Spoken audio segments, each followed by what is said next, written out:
Շենգավիթ վարչական շրջանի նախկին ղեկավար ՔՊ նախկին անդամ Ռազմիկ Մկրտչյանի գործը դատարանում է։ Նա մեղադրվում է մի խումբ այլ անձանց հետ իր կուսակցին Տիգրան Մակարյանին ֆիզիկական ուժեղ ցավ եւ հոգեկան տառապանք պատճառելու համար։ Նախկին թաղապետը մեծ զրույցում անդրադառնալով իր նկատմամբ առաջադրված մեղադրանքին ասաց. «Չեմ կարծում լինեմ միակը, որ միայն չափալախելու համար նստեմ, անգամ թեթև մարմնական վնասվածք չունի։ Եթե մարդուն ծեծեի, ձեռը ջարդեի, ծանր մարմնական լիներ, էլի չէի նստելու։ Այսինքն միայն չափալախելու համար 2 ամիս բանտային կալանք եք կրել»։ 2 ամիս կալանքը ըստ մեկնաբանման բացառապես նրա համար էր, որ պատգամավորներին, ՔՊ-ական պատգամավորների մասին է խոսքը։ Կամ նույն անձին նորից չծեծեմ կամ որևէ գործողություն չանեմ։ Իմ վրա արգելք կա, որ ես պատգամավորների չծեծեմ, հանկարծ չգնամ հաշվեհարդար տեսնեմ կամ այլ գործողություն չանեմ։ Կոնկրետ որ պատգամավորների մասին է խոսքը։ Ասաց, որ չգիտի դատարանի որոշման մեջ անունները նշվում են թե ոչ, սակայն գիտի թե ում մասին է խոսքը։ Կարծում եմ կարիք չկա, որ ասեմ, իմ սահմանափակումն իրենց տան մոտ, իրենց մոտ չգտնվելն է։ Դատարանում բանավոր կերպով դա է խոսակցությունը եղել։ Անկեղծ ասած որոշմանը չեմ ծանոթացել, այնքան անհետաքրքիր է։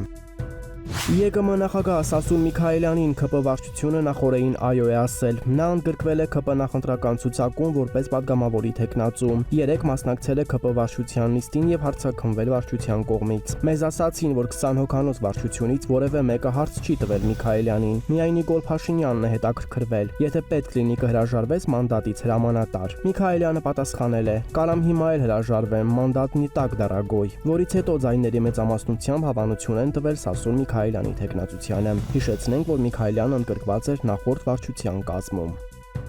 Չնայած ՔՊ-ում որոշ խմբեր տևական ժամանակ կատաղի պայքար էին մղում Անդրանիկ Քոչարյանի դեմ, սակայն նախորդին ՔՊ վարչությունը գրանցել է նրա թեկնածությունը ՔՊ հաջորդ պարլամենտի թեկնածուների թվում։ ԱԺ պաշտպանության հանձնաժողովի նախագահը նախընտրական ցուցակում ընդգրկվելու հայտը ներկայացրել է անկուսակցականի կարգավիճակում եւ պետք է 1.5 միլիոն դրամ վճարի Օբշակին։ Նրան երաշխավորել է ԱԺ-ՔՊ խմբակցության ղեկավար Հայկ Կոնջորյանը։ Անկուսակցականների դեպքում երաշխավորությունը պարտադիր պայման է իշխող ուժի սահմանած կանոնների համաձայն։ Սակայն թե որ հորիզոնականում կհանգրվանի Անդրանիկ Քոչարյանը, որքանով այդ հորիզոնականն անցողիկ կլինի, պարզ կդառնա միայն ՔՊ համաժողովից հետո, երբ ավելի քան 1000 պատվիրակների քվեարկության արդյունքում կձևավորվի ընտրացուցակի հերթականությունը։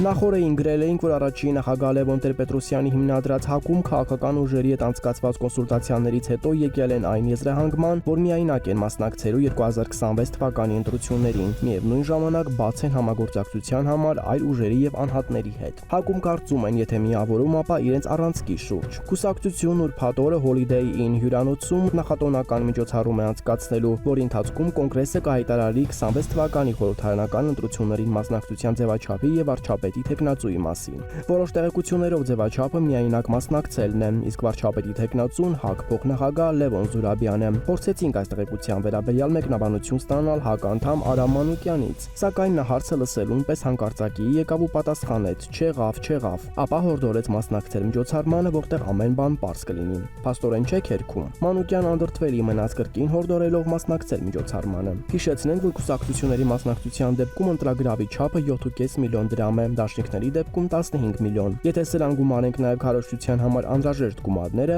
ապա կստացվի, որ ընտրություններին մասնակցելը թանկ հաճույք է։